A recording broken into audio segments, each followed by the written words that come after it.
স্বামীকে একটি কথা বলার কারণে কোটি কোটি নারী জাহান্নামে যাবে। শুধু স্বামীকে একটি বাক্য বলার কারণে। কয়টি কথা বলেন? একটি কথা যে নারী স্বামীকে বলবে, ওই নারী কখনো কোনোদিন জান্নাতের ধারে কাছেও যেতে পারবে না। এই হাদিসটি আমি যখন জানলাম আমি অবাক হয়ে গেলাম। বড় অবাক করে একটি হাদিস আমার হৃদয়ে। আমি হাদিসটি জানার পরে দারুণ চোট লেগেছে। ইস, যে নারী একটা তেলাপোকা দেখলে চিৎকার দিয়ে ঘর থেকে পালিয়ে যায়, যে নারী সামান্য মশার কামড় সহ্য করতে পারে না, এই নারী কিভাবে জাহান্নামের আযাব সহ্য করতে পারবে? আমি দারুণ কষ্ট পেয়েছি এই হাদিসটি পড়ার পরে। এর কারণ হচ্ছে এটি এমন একটি ভয়ঙ্কর পাপ, এমন একটি ভয়ঙ্কর অপরাধ যে বাংলাদেশের শতকরা 80 থেকে 90% নারী এই অপরাধের সঙ্গে জড়িত আছে। যে স্বামী সারা জীবন স্ত্রীর জন্য পরিশ্রম করে, পরিবারকে খুশি রাখার জন্য, সন্তানকে খুশি রাখার জন্য বাইরে রোদের ভেতর পুড়িয়ে সারাদিন মাথার ঘাম পায়ে ফেলে কষ্ট করে পরিশ্রম করে বাড়িতে যখন ফেরে, স্ত্রী তখন কোথায় স্বামীকে একটু তার খোঁজ রাখবে, তার খেয়াল রাখবে, স্বামী কেমন আছে এ বিষয়ে একটু যত্ন করবে, খোঁজ নেবে, তাকে কেয়ার করবে, তাকে পেয়ার করবে, তা করে না। বরং স্ত্রী তার স্বামীকে তার লিস্ট ধরে দেওয়া অনুযায়ী কি আনতে পারে নাই তা নিয়ে ঝগড়া করে। আছে নাকি বলো যুবক ভাইরা?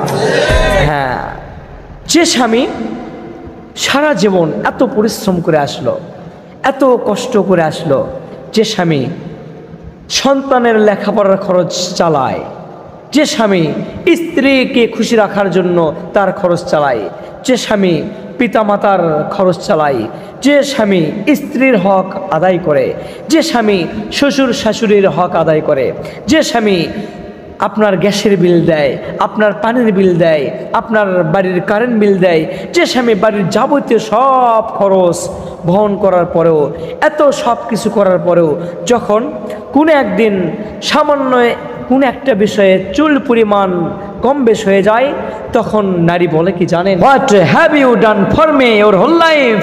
তুমি সারাটি জীবন আমার জন্য কি করলা? বলে তুমি সারা জীবন আমার জন্য কি করলা? বিয়ের পর থেকে আমি আজ পর্যন্ত তোমার কাছে সুখ পাই নাই। আহা, বলে বিয়ের পর থেকে আজ পর্যন্ত আমি তোমার কাছে শান্তি পাই নাই। আচ্ছা বলেন তো, কোনো নারী যদি স্বামীকে বলে মারো আই তুমি খয়রান কত, আজ পর্যন্ত তোমার কাছে আমি শান্তি পাই নাই, তুমি সারা জীবন আমার জন্য কি করেছো, কি করলা?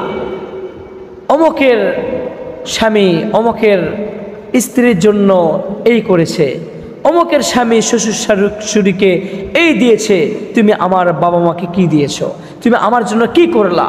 তাহলে বলেন, যে স্বামী সারা জীবন এত পরিশ্রম করার পরে, এত কষ্ট করার পরে, এত মেহনত করার পরে, মাথার ঘাম পায়ে ফেলে পরিশ্রম করার পরেও যে স্বামী একটু স্ত্রীর কাছে কম বেশ হলে স্ত্রী বলে তুমি আমার জন্য কি করলা, তখন বলেন ওই স্বামীর তার হৃদয়ে কতটা চোট লাগতে পারে, তার হৃদয়ে কতটা আঘাত লাগতে পারে, তার কেমন ফিল হবে? ঠিক তখনই ওই স্বামীর ওই স্ত্রীর পর থেকে চিরদিনের জন্য মনটা উঠে যায়। এক সময় ওই স্বামী তার স্ত্রীকে রেখে অন্য নারীর সঙ্গে সম্পর্কের মাধ্যমে অন্য নারীর মাঝে তার সুখ খোঁজার চেষ্টা করে। বলেন ঠিক কিনা যুবক ভাইয়েরা? এজন্য বেশিরভাগ নারী অকৃতজ্ঞ হয়, বেশিরভাগ নারী তাকফুরুনাল আশির, বেশিরভাগ নারী অকৃতজ্ঞ হয়ে যায়, শুকরিয়া আদায় করতে চায় না। আল্লাহ তাআলা নাশকর করে, স্বামীর নাশকর করে, পিতামাতার নাশকর করে, এমন আছে না নাই বলেন? যে স্বামী স্ত্রীর জন্য এতটা পরিশ্রম করলো, এতটা কষ্ট স্বীকার করলো, এতটা ত্যাগ করলো, সে স্বামীর শুকরিয়া স্ত্রী স্বীকার করতে চায় না। আর যে নারী স্বামীর শুকরিয়া আদায় করতে চায় না, স্বামীর প্রতি কৃতজ্ঞতা হতে চায় না, সে নারীর যতই ওই সংসারে অর্থ সম্পদ থাকুক না কেন, ওই নারী কখনো কোনোদিন সুখী হতে পারে না। ওই নারী যদি 10টা স্বামী পরিবর্তন করে, যদি কৃতজ্ঞতা ভেতরে না থাকে, ওই নারীর লাইফে কখনো সুখ কপালে তার জুটবে না। আর যে নারী স্বামীর শুকরিয়া আদায় করে, কথায় কথায় বলে আলহামদুলিল্লাহ, স্বামীর কৃতজ্ঞতা স্বীকার করে, আল্লাহ তাআলার কৃতজ্ঞতা স্বীকার করে, ওই সংসারে তাদের জীবনে যতই অভাব অনটন দুঃখ কষ্ট থাকুক না কেন, এক সময় ওই স্বামীর সংসারে তার অনাবিল শান্তি আর প্রশান্তি হয়। বলেন ঠিক কিনা যুবক ভাইয়েরা? আর স্বামী যখন বুঝতে পারে যে তার স্ত্রী শত কষ্টের পরেও, শত দুঃখের পরেও, শত যন্ত্রণার পরেও, শত অভাবের পরেও তার স্ত্রী স্বামীর কৃতজ্ঞতা স্বীকার করে, শুকরিয়া আদায় করে, অনেক কষ্টের পরেও স্বামীর সঙ্গে সংসার চালিয়ে যায়, স্বামীকে সন্তুষ্ট রাখতে পারে, তখন ওই স্বামী কিন্তু ওই স্ত্রীর জন্য হাজারো বাধা বিপত্তি কাটিয়ে তার জন্য লাইফে ত্যাগ স্বীকার করে যায়, স্যাক্রিফাইস করে যায়। এজন্য মা বোনদেরকে একটা কথা বলতে চাই, একটা কথা মাথায় রাখবেন, পুরুষরা সবসময় কি জানেন, নারীদের মিষ্টি মিষ্টি কথার পাগল হয়। পুরুষরা নারীদের মিষ্টি মিষ্টি কথার পাগল হয়। এজন্য আমরা মা বোন যারা আছেন তাদেরকে মুচকি হাসি আর মিষ্টি কথা দিয়ে পাগল করবেন। স্বামীর সঙ্গে মিষ্টি কথায় বলবেন, মুচকি মুচকি হাসিতে কথা বলবেন। যদি আপনি স্বামীর সঙ্গে মুচকি হাসিতে কথা বলেন, মিষ্টি হাসিতে কথা বলেন, আপনার সংসারটা আল্লাহ তাআলা শান্তিতে ভরপুর করে দেবে। তবে যুবক বোনেরা, আপনারা আবার যুবক ভাইদেরকে কখনো মুচকি হাসি দিয়ে মিষ্টি মিষ্টি কথা দিয়ে কিন্তু পাগল করতে চান না, এটা হারাম। তবে হ্যাঁ, যদি আপনারা বিয়ের পরে স্বামীকে মুচকি মুচকি হাসি দিয়ে পাগল করেন, মিষ্টি মিষ্টি কথা দিয়ে তার মনটাকে জয় করতে পারেন, আল্লাহ তাআলা আপনার সংসারে যতই দুঃখ কষ্ট থাকুক না কেন, আপনার সংসারে ব্যাপক শান্তি প্রশান্তি রহমত দিয়ে ভরপুর করে দেবে। একজন সংসারটা উজালা করে দেবে। একজন চিল্লা বলেন তিনি কে?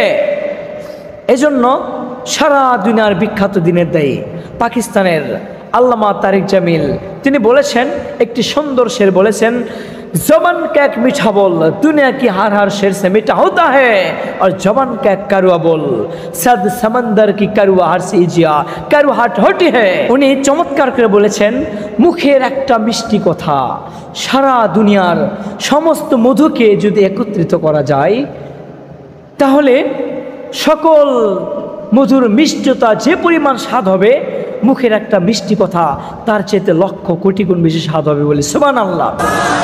আর মুখের একটা তিতা কথা যদি দুনিয়ার 7 সমুদ্রকে একত্রিত করা যায়, যে পরিমাণ লোনা হবে, যে পরিমাণ তিতা হবে, যে পরিমাণ বিষাক্ত হবে, তার চাইতে লক্ষ কোটি গুণ বেশি মুখের একটা তিতা কথা বেশি তিতা হয়ে যায়, বেশি বিষাক্ত হয়ে যায়। এজন্য মুখ দিয়ে আপনারা তিতা কথা বলবেন না মিষ্টি কথা বলবেন? বলেন, মিষ্টি মিষ্টি কথা বলার আমাদের এর জন্য দরকার আছে কি নাই? আল্লাহ সবাইকে আমাদেরকে মিষ্টি মিষ্টি কথা বলার তৌফিক দিন। মা বোনেরা, এর জন্য একটা কথা মনে রাখবেন, আল্লাহর হাবিব বিশ্ব নবী সাল্লাল্লাহু আলাইহি সাল্লাম বলেছেন, যদি কোনো নারী এমন অবস্থায় মারা যায় যে তার স্বামী তার উপরে সন্তুষ্ট ছিল, তার উপরে রাজি ছিল, যদি এমন সময় মারা যায়, আল্লাহ পাক রব্বুল আলামিন ওই নারীর জন্য জান্নাত ওয়াজিব করে দেয়, তার জন্য জাহান্নাম হারাম হয়ে যায়। অপরদিকে যদি কোনো নারী এমন সময় মারা যায়, এমন অবস্থায় মারা যায় যে তার স্বামী তার উপরে অসন্তুষ্ট ছিল, তার উপরে বেজার ছিল, ওই নারীর জন্য জাহান্নাম ওয়াজিব হয়ে যায়। ওই নারী কোনোদিন জান্নাতের ঘ্রাণ পাবে না। এজন্য আমাদের মা বোনদেরকে একটা কথা মানা দরকার, স্বামীর কদর করার দরকার আছে কি নাই। এজন্য স্বামী যার আছে জীবনে, তার সব কিছু আছে। নারীর জীবনে স্বামী হচ্ছে মেইন ক্যারেক্টার। যার জীবনে স্বামী আছে তার সব কিছু আছে, আর যার লাইফে না স্বামী নেই, বিধবা হয়েছে, ডিভোর্স হয়েছে, সে নারী জীবনে কিচ্ছু নাই। সে নারী সমাজের কাছে বোঝা, সে নারী বাপের কাছে বোঝা, মায়ের কাছে, বোনের কাছে, ভাইয়ের কাছে, আত্মীয় স্বজনের কাছে, সবার কাছে সে নারী যেন বোঝা হয়ে যায়। সে নারীর যেন দুনিয়াতে বেঁচে থাকাটাই দায় হয়ে যায়। এই জন্য মা বোনদেরকে স্বামীকে মূল্যায়ন করার দরকার আছে কি নাই? আল্লাহ তাআলা আমাদের মা বোনদেরকে বুঝার তৌফিক দিন বলে আমিন।